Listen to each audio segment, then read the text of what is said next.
Today in InvestTalk, we look at ways to save money this holiday season. Then I discuss the mixed market after yesterday's sell-off. I also answer questions about Dow, Danaher, covered calls, and more. And at the end, I look at why you should not take liquidity for granted. This is InvestTalk, independent thinking, shared success. Our main focus point today concerns this topic: expert tips for saving money during the holiday season. Now, as the holiday season approaches, there are some valuable strategies to keep in mind so that you are you're making consistently smart decisions with your money and you're not getting derailed by the holiday season. Now, the National Retail Federation estimates consumer spending could hit as high as $989 billion during this holiday season, about a 3.5% increase from last year. But only 23% of consumers have a positive view of the economy. That's because many are heavily in debt and don't have a substantial savings pile. 74% say they were concerned with the cost of food and consumer goods. And so inflation is certainly adding to the pressure there. And people owe a lot of money on credit cards. So the data compiled by the Motley Fool has the average debt, excluding mortgages, for the average consumer at $22,700. Okay, so that's a lot, right? That's something that can weigh on you, especially when you're in this industry environment. You're paying heavy interest on that, and so it's important not to get into that situation and to, as with everything, bring moderation to the table. Okay, so when you're buying gifts, the first thing is, we all know most people, they love the sentimental gift over the expensive gift. So try to focus on those type of gifts versus breaking the bank. And one way to do that is to set a budget. How much you're going to spend on each person and make sure that aligns with your total budget for the full year. A lot of people can have great budgets throughout the year and then break the bank during the holiday season, especially because the setting of the holidays just makes it easy to spend. And that's why staying out of the stores oftentimes is a good thing. You know, there's holiday music, decorations, very festive. It's designed to keep you there, make you feeling good, spending more money. So make your list, check it twice, and maybe do your shopping at home where you can have access to more coupons online, rewards, etc., so you get some more money back in your pocket. Okay, and especially when it comes to types of gifts, the children, which most people are spending on, they value quality time. So one-time things like taking them just out to eat, out to an event, out to a theme park, something like that, that can often be a much better way to really handle those gifts. Okay. And then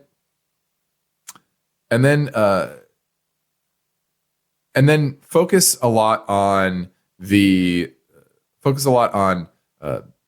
not breaking the bank on other types of holiday events, right? Holiday parties. So, is it new dresses? Is it new clothes, travel expenses, etc.? Oftentimes those can cost even more than your typical gift that you're giving. And so that's a side expense of the holidays that most people don't realize, is when you do have these events, can be expensive to attend them. So make sure you're picking the right ones, because we all have a full calendar usually. Make sure you're picking the ones that maybe are a little more cost effective. Let's take a quick look at the market today. We had the bloody day yesterday, post-Fed meeting, and today was a bit more mixed. In fact, you had the Dow actually eke out a gain of 15 points, 0.4%. The NASDAQ, that was down 20 points, about 0.1%. The S&P down 5 points, also down about 0.1%. You had NVIDIA, that was up a little bit. That was the biggest contributor to the gains the positive aspect of the market. Amazon were up. JP Morgan, Visa, Netflix, those were kind of the winners. Broadcom, that was down again about 2%, giving back a good amount of its gains from its recent bump. Micron down a little bit, Tesla down about 4 points. United Healthcare continues to just suffer after the assassination of its CEO. So the healthcare space in general is just struggling overall. And if you look at a heat map, it was really a mixed bag. And so this is what I will say. I still think that generally for the next week or so, the path of least resistance is to the upside. However, yesterday was a change in character.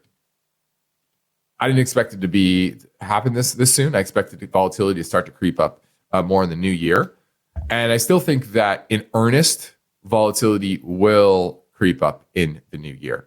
So I do expect after, kind of the first few trading days of January for that volatility that you started to see yesterday really take hold in earnest.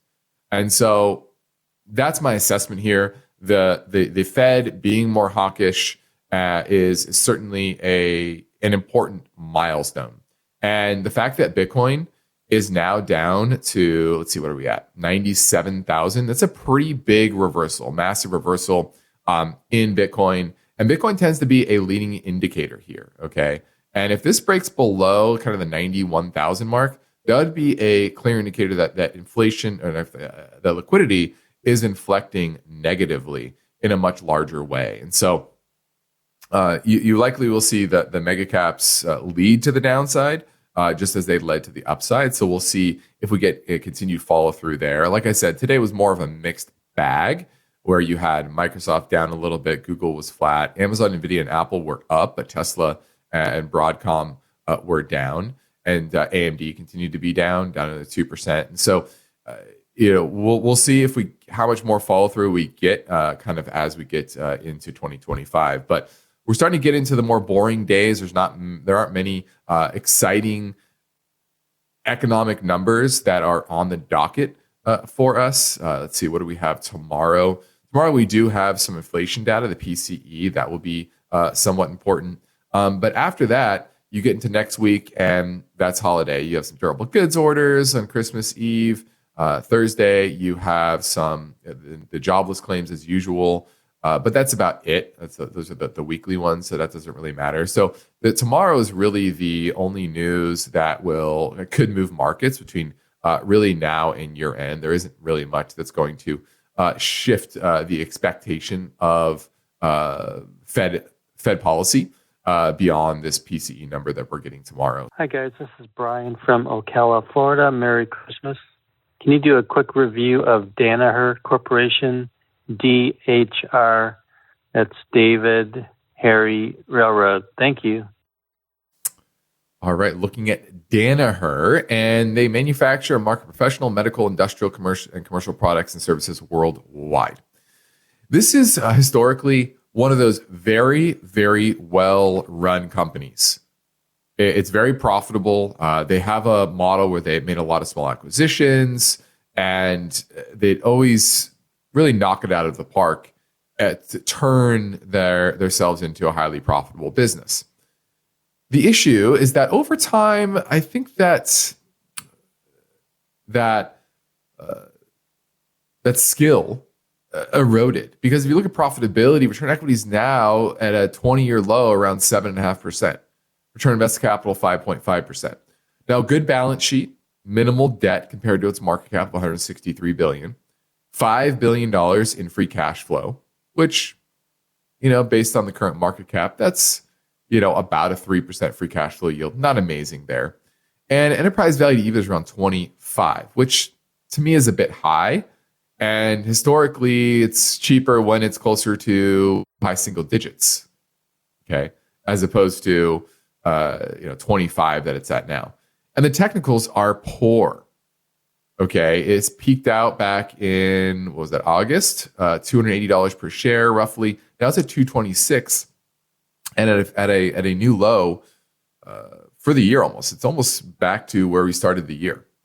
So the technicals are poor. I don't like the multiples that it's trading at. Trading at 31 times earnings, and earnings this year is supposed to fall 2%. and only go up 11% next year. But even those estimates are coming down. So it's a name that's always been interesting to me, but it's trading at a too premium valuation. I think it needs to come in dramatically. If this can get back down to, say 150 or so, that would be an area that would be interesting to me for Danaher. But it's at 226. So it's just a lot more downside potential to come. And I would pass on it until it gets around the 150 level. Thanks for the call. Now, let's go take a live call. We love these live calls. Sid from North Carolina asking about Nike. Hi, Justin. Thank you for taking my call. Sure. I do have this in my both the account, regular tax account and Roth IRA. I picked up at somewhere around 90 when the price was, but last 2-3 quarters, including today's results, are like kind of a sideways or going down, mainly due to China and other factors. So I'm right now at a break-even point, no profit, no loss, but like to take your opinion whether should I hold it, buy more if there is an opportunity. What do you think should be the long-term strategy? And once again, thank you so much. Yeah, no problem. This is a name that we did start picking up for clients after the washout in July time period. We bought it around in the low 70s. It bounced up to the high 80s, and now it's back around the high 70s. So, and it did have earnings, and after hours, it moved up initially about 10%, but it gave most of that back. Now it's only up about 0.5% after hours. Did have earnings, and the earnings were mixed. They're still struggling to a degree, but new leadership seems to know where to focus, which is refocusing on the athlete and bringing quality products to the athlete that enhance their performance. And I think that is a much better path forward than what Phil Donahue, if I remember correctly, is the previous CEO. And he was more of the, I think he was from Bain and Company, one of those consultant firms. And, you never want to see companies focus just simply on the bottom line. I think that's really becomes a problem, especially for consumer focused brands when, it's really about brand identity and investing in things that have long-term payoffs. And I think Nike struggled with that for a long time. I think this new CEO has the right frame of mind to bring Nike back to its strengths.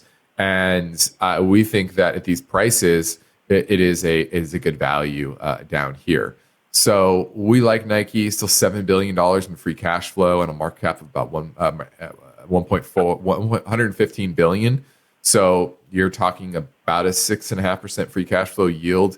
To us, that's very attractive for this type of name. It usually never trades this cheap.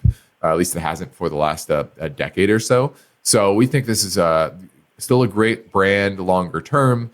Just needs new leadership, and that will take a little bit of time, I think, to bear fruit. But the fact that it didn't go down on this earnings announcement, it tells you a lot about how washed out the sentiment is. So I still think Nike is a great buy, in the 70s or a bit lower. So we like Nike. Thanks for the call. Thank you for taking my call. Really appreciate the details you share. No problem. So this is regarding Micron. They had an earnings call yesterday where they gave a lighter forecast than the estimates, and it seems like they are 52-week loss on the lower side, knowing that there might be some policy change coming from Trump. What do you think in an investment right now, taking position in the Micron stock? We like Micron. It's about $100 billion market cap, and earnings do tend to be volatile, but earnings are expected to be $7.65 next year and $11.57 the year after. Now, those estimates are coming down, but it's an $87 stock. So you're talking about forward-looking multiples still in the low single digits. And what do is they make memory. And we know that with the rise of artificial intelligence and the data centers, the demand for their type of chips will continue to power higher. And so we like Micron, and yeah, it's moved down. It's not quite a 52-week low, It's near support where it bottomed back in July and August, around $85 per share. So we like it. Good balance sheet, good cash flow. Historically, it's a very volatile name. So you should have to be very comfortable with that volatility because, it can easily go from 87 all the way to maybe 650 or 60, but it could easily also go back to 150, which it was trading back in June. So if those earnings estimates of $11 plus are accurate by end of 2026, then I think this is a very cheap name. Yeah, thank you for this information. Really appreciate it. No problem. Thanks for the call. Hi, InvestTalk. I was hoping you guys could provide more background data on running a covered call. I see mixed things when I go online and do some research myself. I see that in the long run, it can provide less volatility overall and even slightly higher returns. But I've also seen how it can provide less returns. And I'm not sure if that's just in the short term. I'm also curious if the statements I've already said apply to covered calls on an index like the S&P, where you'd get different performance if you were doing it on individual stocks. Now, you guys obviously run covered calls for your clients. So I'm also curious if this is something more for people who are closer to retirement. It sounds like that's who you guys run the strategy for. And I'm in my 20s. So I'm just curious what you guys think on that as well. And I'll listen on the show. Thanks. I love this question because cover calls have become a very popular strategy. And there's a lot of ETFs that are out there running these cover calls. And it might look like they have huge dividends and things like that. And a lot of people see this as a panacea. It sounds great. And it's, in many ways it is, but it's not a panacea. It's not a perfect strategy, just like nothing's a perfect strategy, right? What you said at the beginning, though, is correct. It lowers risk and over time has typically slightly better returns. Now, it depends on what you're talking about, but that's generally the case. But that's over longer periods. And what that tells you is that you have better risk-adjusted returns. Okay, better risk-adjusted returns. And that's how you have to always think about everything. It's not total return. It's what type of risk that you're taking to get that return. Because every asset class or strategy has a certain level of volatility. And some people can handle that volatility and some people can't. If you're in a strategy that does very well long term, but has very high volatility, and you get out because during one of those bouts of volatility, because you just freak out, you can't handle it, then it doesn't matter what that long term return is because you're not going to capture it. You see that in fund flows and how much of the mutual fund returns investors actually get versus the total return of those funds, for example.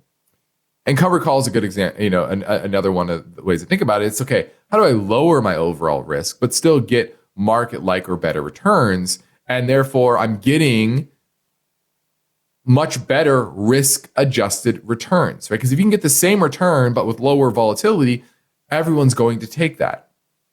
And in many instances, that's kind of what cover calls really bring you. Now, you're right. At times, it can underperform. This is a good, especially trending markets. And this year, obviously, has been a very trending market. It's a very, very top-heavy market, et cetera. And it can limit limit gains in really, really good years. But more often than not, most years are not these amazing, consistently trending higher years like we've seen for the last 2 years, right? You typically get choppier environments and more bouts of volatility. And in those instances, you get a much better performance from a cover call type of strategy. For example, I'll give you an example. 2022, S&P was down. I'm going to use round numbers roughly. S&P was down about 20%. NASDAQ was around 33%. If you go look at most covered call strategies, they were down single digits or so. Ours was down low single digits for most clients. And so you might say, well, that's 1 year, but you avoid major drawdowns. And for a lot of people, especially retirees, that is very attractive.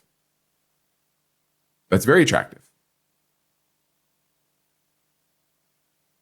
But then good years, you might not get the full return of the market. But remember that I always use the math. If you're down 33%, you have to go up 50% to get back to even. Let me repeat that. You go down 33%, you have to then go back up 50% to get back to even. Now, a lot of people, they're okay with that type of volatility, and they know over time, it's going to come back, and you're going to have potentially higher long-term returns. But that's not always the case, right? And so covered calls, they sound like this great thing in concept, as a concept. And in practice, they're good if executed well, but they're not a panacea. And it can be better to buy individual stocks, but it also can be better to do it on an index. It depends on the subset of individual stocks and their performance. I can't make a blanket statement because I don't know what subset of stocks you're talking about. Okay, so I know that was kind of a long answer, but hopefully it gave you a good understanding of how to think about covered call strategies. Now, I hope you've been telling your friends and family about our free podcast downloads, which you can find anytime at iTunes, Spotify, or Google Play, and over on our YouTube channel as well. So I encourage you to head over there and leave a question in the comment section. And we got one of those earlier today. Doyle Thompson says, any thoughts on Dow Chemical, DOW? I have a 2% position. I'm wondering if it would be a good time to add more. Ooh, this is in a strong down trend. Relative strength is at 12. Yikes, that is not very good. At a 52-week low here. And the chemical industry in general is struggling a bit. The issue with Dow, if I remember correctly, is not just the earnings trends. They made nearly $9 per share in 2021, but this year they're supposed to only earn $2.03. The earnings are supposed to rebound next year, but those estimates keep coming down as well. And if I look at the amount of debt on the balance sheet, $16 billion in debt, that's kind of a lot, definitely a lot. And their payout ratio is 184%. Their cash dividend payout ratio is 284%. This dividend, you're probably chasing the dividend of 7%. This is a perfect example of a value trap. This dividend is going to get cut. And this stock will tank on that dividend cut. Now, then it might be a good buy. But with the current trends in the earnings, the amount of debt it has on its balance sheet, the trends in free cash flow, it had in March, in the first quarter of 2022, it had $6.5 billion in free cash flow. Trailing 12 months, they're at $691 million. And it looks like it's headed to negative. And when you have this much debt and then negative free cash flow, that's when the market starts freaking out about a potential for bankruptcy. And guess what? In that instance, there's no dividend and there's no value to the stock. So two things need to happen. There needs to be a dividend cut. That's going to happen. And the market's pricing that in. That's why it's in such a free fall. So I wouldn't be buying this, okay? At least until that dividend cut. And then I would reassess it and say, can they return to free cash flow growth? If I have faith they can, then maybe it would be a good buy.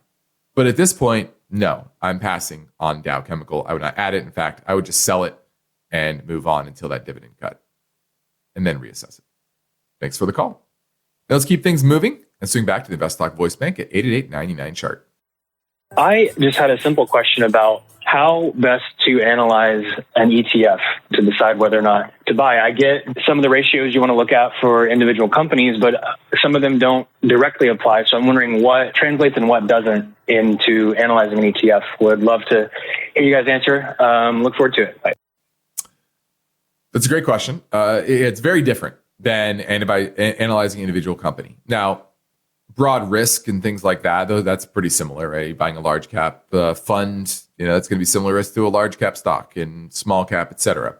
But, these ETFs, and there's a lot of different types of ETFs. You have ETFs that buy just equities, others that buy just bonds, others that buy both, others that run covered call strategies, others that run commodity type strategies. There's just so much out there. So first off, you have to understand what asset slice you are investing in. Now, for simplicity's sake, I'll just use equity ETFs because these tend to be the most popular. The first thing you want to look at is the expense ratio. Okay, so what kind of costs are you paying when you're owning that ETF? Some of them are very low, but there can be ones that are high as well. Then you go to the type of risk historically that it has. Volatility, is it aggressive, moderate, conservative, et cetera. And then you're looking at, once again, a risk-adjusted return. So things like the alpha, the Sharpe ratio, standard deviation, those, and comparing them to others that you're looking at. And then I want to look at the portfolio composition. What sector weightings are they? Is it overweight in one particular type of company or one particular company, right? Or a couple companies. Yeah. A famous example is like XLE, which is the energy ETF. And those are very top heavy. That one's very top heavy with Exxon and Chevron. And so you have high concentration in those two names. So what's the concentration within the portfolio? And then the quality of the names, the financial health, the profitability, the growth, et cetera, return on invested capital, all these things that you can find over at Morningstar. There's other avenues to gather this data as well. So those are the ways to look at it. And then how does that fit in your overall portfolio? What type of other exposure do you have within this space? There are a lot of overlapping positions, right? So if you own a tech ETF, for example, but then you own the SPY, well, you're going to own a lot of tech in the S&P 500, right? With the SPY, because it's all Apple, Microsoft, NVIDIA, Amazon, Meta, Tesla, Alphabet, Broadcom. Those are the top 9 names. And so there's a lot of overlap there. So you have to think about it in context to your overall portfolio weighting. So it's a very different way to look at these type of funds. And I'm glad you're asking that question, because the ETFs can be a good fit for a lot of people, but it's not fit for everybody. Let's talk a little bit about liquidity of your positions. And we just saw that big sell-off yesterday. And this is a good reminder of, that liquidity is, a lot of people take it for granted. And over the last decade or so, the problems with liquidity have increased. Why is that? Crowded trades. There are a lot of momentum-driven strategies. There are a lot of quant-based strategies that are crowded into similar trades. I use the example of right now, there's a lot of very high-quality companies, businesses that have good profitability, good balance sheets, et cetera, that are just trading at insane prices. Prices that you would typically see for, sexy AI names or cloud computing names, software names that have high growth rates and trading at 50, 60, 70 times earnings. But there's a lot of just normal everyday companies that are great businesses, but trading at extremely high multiples. And I think a lot of that's driven by that quant investing, by momentum investing, that it doesn't care about the fundamentals anymore. And that's certainly true in a lot of cases in the market today, is that a lot of money is flowing either through indexing or these type of trades, or type of strategies, that completely ignore the underlying quality of the business, fundamentals of the business, the value of the business. And so I think we're getting to peak allocation in these type of names. And it's going to be very interesting. It's okay, who is going to step in? For example, typically value investors will step in to names that are selling off. But if names are selling off from extremely high valuations, who's going to step in and buy until it gets very cheap? So this is a liquidity problem that most people don't feel until there is some sort of reversal, because there's not that natural buyer, okay, that says, okay, it's trading at 25 times earnings. It sells off 20%. Now it's trading at 20 times earnings. That's getting back to a market multiple. And, for a good business, that might be a good value. And you have value investors kind of stepping in. But if something's trading at 50, 60, 70 times earnings, it starts to sell off 20%. Well, it's still way overvalued, even at 40 times earnings. And so the types of popular investment styles has made the market less liquid because they're the only ones in those type of names. They're the only ones that want to buy those names at those types of multiples because they don't care about the valuation. And so you can easily see liquidity pick up dramatically and gains that feel really good disappear really quick. And so I wanted to highlight this because it's a very important concept to understand as we head into a period that likely is going to bring more market volatility. So my answer here is don't be complacent. Get ahead of it. Sell before you get this type of, I don't want to say sell, rebalance. Rebalance. That's a sound risk management strategy. It's not selling all of it. Most people don't think of it that way. They think sell or hold. No, rebalance is just as important. And you want to do that while things look good and feel good. When you feel the best about a position, that's often the time you do need to at least rebalance. So this inconsistent liquidity is likely, over the long term, going to damage investor sentiment. And you can use it to your advantage by taking advantage when there is major market sell-offs. But also get ahead of it so that you aren't a victim of that lack of liquidity. Now here's another question from our InvestTalk YouTube channel. CJM says, what are your thoughts on IonQ and QBTS? I want to enter a long position. Good entry point for each. Now, these are both in the quantum computing space. IonQ is IonQ. It develops trapped ion quantum computers for the purpose of commercial, industrial, and academic applications. And Google just had a breakthrough in quantum computing. I don't know much about quantum computing,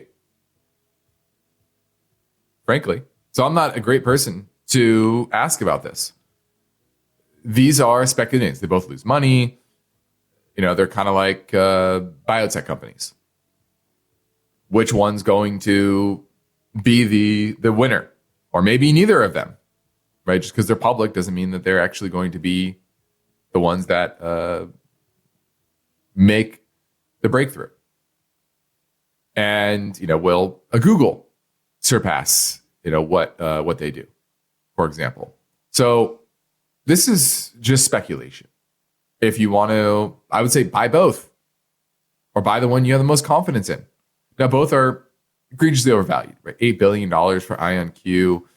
And then the other one was a little over $1 billion for companies that don't make money and very limited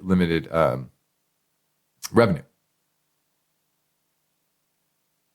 But it's not going to matter if one of them hits it big, right? It's going to be hundreds of billions of dollars, and you're going to have huge returns. Now, what I will say is these type of names tend to go up around hype. This has already gone. IonQ has gone from $5 back in September to $37 now. You want to buy after that run? Probably not. You want to buy when, you know, the hype dies down a little bit. You know, this had a run in 2022 low around $3, went all the way up to 20, and then once again pulled back to 5. So you're going to get that level of volatility. Just keep on your watch list and then buy probably when it makes another, you know, 80, 90% drop from here back down to $5, $6, $7. That's where you want to buy it.